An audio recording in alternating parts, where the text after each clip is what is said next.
Welcome to the International Conference for Futsal Coaches. Topic, I'm going to be covering the goalkeeper restart in the 3-1 system. Primarily, we're going to focus on creating superiorities or advantages. A little bit about myself. My name is Daniel Mattos, born and raised in Rio de Janeiro, Brazil. Moved to the USA with a soccer scholarship, later pursued my MBA in business administration, as well as my coaching license here for outdoor and futsal. Been coaching this game, futsal and soccer, for about 10 to 12 years now, as well as continue my playing career in the professional indoor soccer league here in the USA. And since becoming a citizen, also part of the futsal men's national team. So let's move on. Let's jump straight to it. I'd like for you guys to watch this video. It's a 50 seconds clip. Please pay attention, focus on the red team's goalkeeper, because that's the moment we are observing.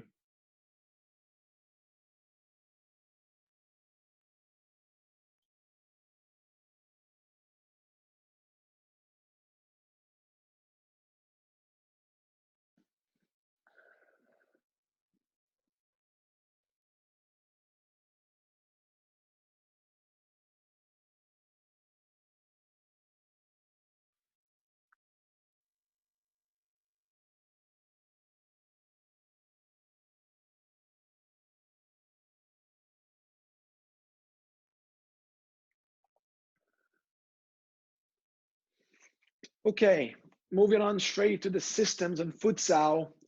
I think most of us know there are not many systems for the 5v5 futsal game. Primarily, there are three, like very well known. But what happens nowadays in many teams, youth or professional in futsal, is a hybrid system. The same formation of players, the same group of five, might go from one system to another fairly easy within a game.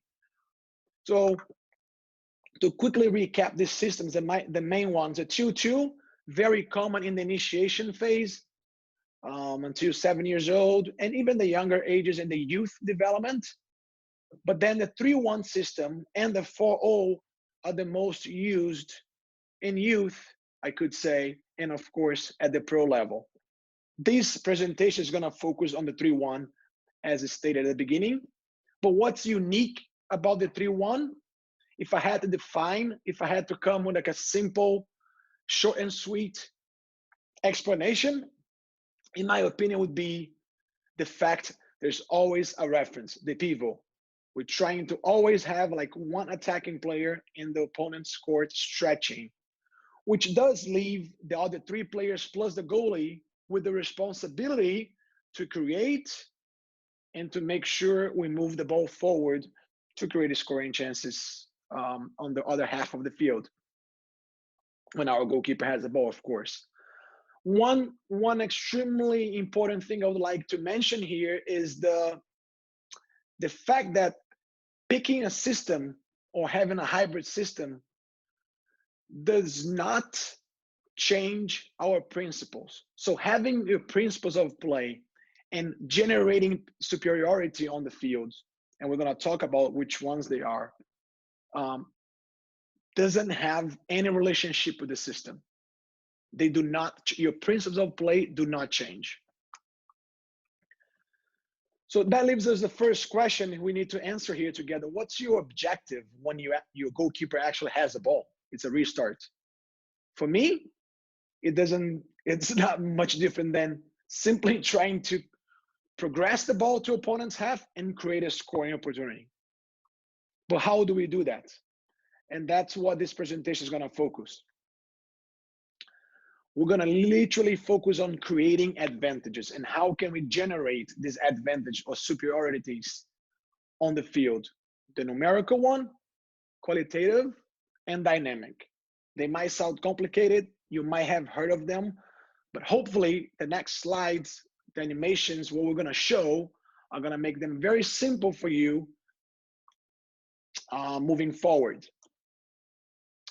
Two different options we're gonna focus: playing out of the back with the goalkeepers restart, overloading one side, simply two players on one side of the court, another player stretching the other side, and having the pivot, our forward in the attacking half, stretching for us. Line of three, which is basically a line of three set up, starting position in front of our goal box, and of course the pivot stretching the court for us. Now we're going to take a look at the two options and dive into how do we create this advantage utilizing the 3-1 system when our goalkeeper has a ball. Just to make it easier for the next slides, I set up the black team in the Y defensive shape, the 1-1-2, a system that's fairly common to see here in the US, as well in some international competitions that we participate. So let's take a look at this first one here.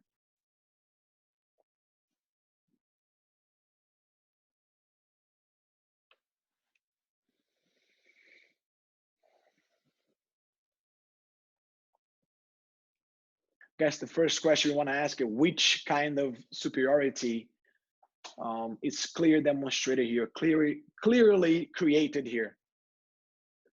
The answer is numerical superiority. And what helped us accomplish this? Let's take a look together in slow motion and with highlights, and we can stop and talk about it. Important to understand that numerical advantage can be created anywhere on the court. Even though it's a 5v5 game, as a group of players, we can try to create numerical advantage or superiority in any part of the court. In this case, my overloaded side top guy is coming, and if you can take a look, he's checking behind the first line of defense of black. So literally coming on the blind side. Number 3, the middle guy here for black has to make a decision. Stays or follows. Even if this player follows our number 3 in red, the give and go is still on. Depending, of course, the pressure on the ball. But here's my creation of superiority. I'm trying to create a 2v1 here.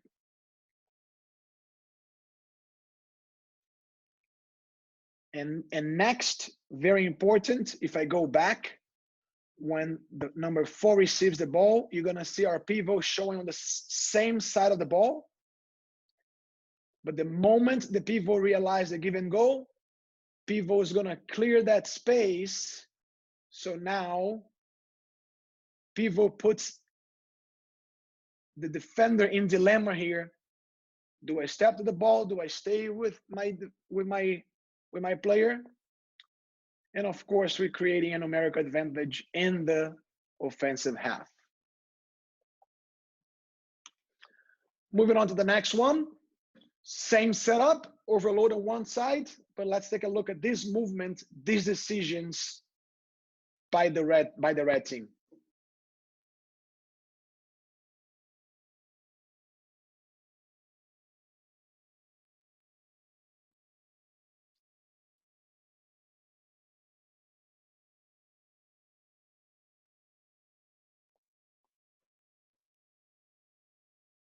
Now you ask yourself, what kind of advantage superiority was created here? Dynamic and later numerical in the offensive half. Why dynamic initially? Let's take a look, because there's an expression here. I want you guys all to read gato, Portuguese, also in Spanish, but very, very famous expression for the fake move. And as we look at this in slow motion now, with the overload top guy coming between the front line to receive this ball from the goalie, number 3 decides to step in late or Doesn't matter how close it is. Once this ball goes wide, ideally, we want to have a left foot player over here and a right foot player over here. But number 4, being a lefty, does a great job bringing the ball inside, allowing a better angle to play. As this is happening, let's make sure we understand pivot should always be an option for this longer pass. If it's open, it can be connected. If we can face the defender, awesome. In this case, your defender doing a good job, fronting the pivot. But now take a look at the number 2 movement. And I want to freeze right here. Going towards the ball and then attacking the space behind the opponent's back. It's a movement. It's a dynamic advantage that can be created by smart players as long as the timing is there. So that's an advantage that's constantly created, but we don't notice at times. And sometimes it's a misconception. We think that our number 2 is just faster than the opponent, but no.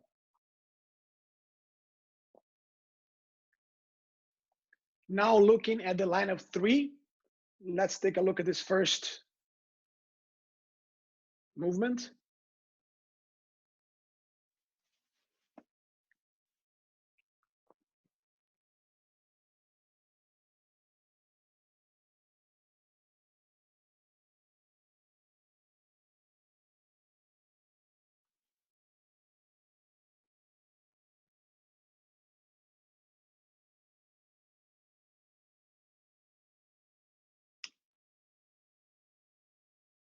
So what happened over here? So first we had a dynamic superiority and then a numerical in the attacking third. What helped us accomplish this? Let's take a look in slow motion together because there's some important cues over here. Goalkeeper decides to drop the ball with the middle guy, and right away in our red zone, many times our less defensive zone here is a red zone. We already have a 3v2 pretty much. Even though we have an numerical advantage, as number 3 joins, it's a 3v3 in our own court, and we're gonna generate a dynamic by doing this. Our middle player, the moment plays the ball to one side and pushes the other way, it's a signal for our number 4 here in this case, get out of there, time to move somewhere else. And there's our smart move to attack the first line of defense and support the ball is great.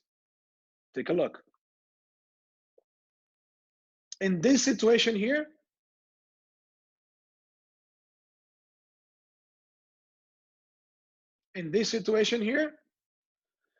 number 3 followed. And here's a misconception. A lot of times we all think that our number 4 is just much faster than number 3. In reality, it's the timing of the run, the angle, the dynamic movement that actually creates this advantage. Number 3 in black, it's coming hard, trying to deny this ball and press number 4 if the ball is played to his feet right here. But the space that it's open behind number 5 here for this pass, it's what we called in Portuguese bola no vazio, which simply means ball in the space, pass in the space. And of course, we also have pivot checking the same side of the ball in case this runner now is under pressure. And we are creating a numerical advantage in the final green zone. In this case, a 2v1 to go. Another line of 3 movement, and I would like to call attention to this because this is very common in youth. So let's take a look together.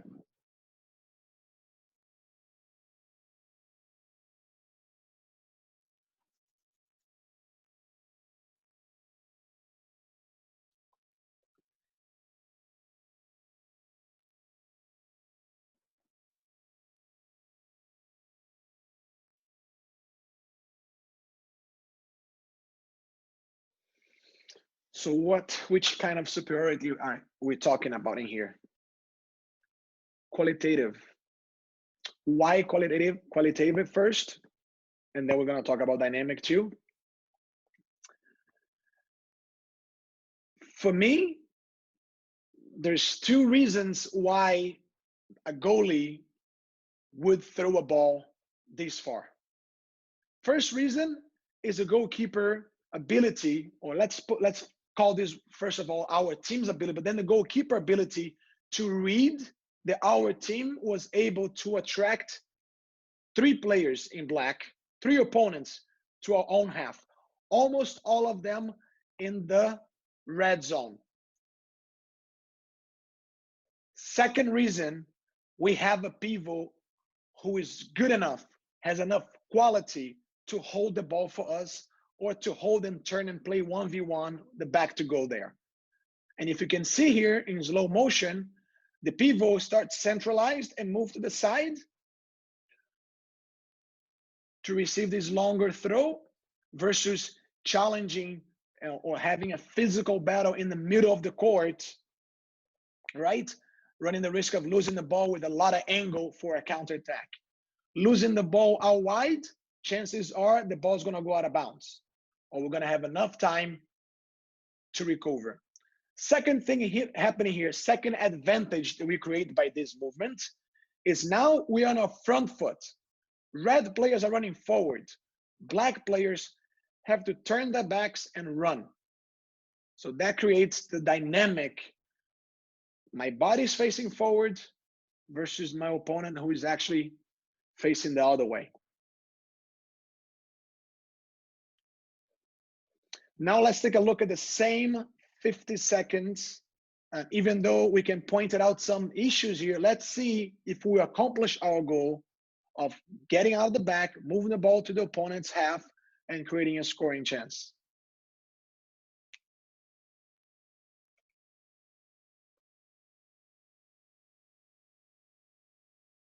Line of 3.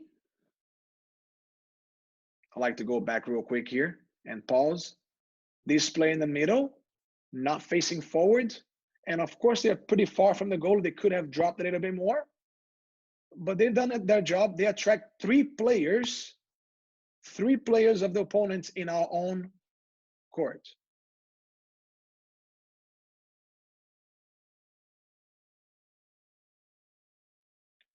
It's definitely not a physical advantage here. Opponents' fix are much bigger than our pivot. Pivot does a great job showing the corner and quickly facing forward. And now opponents struggling to track our runners.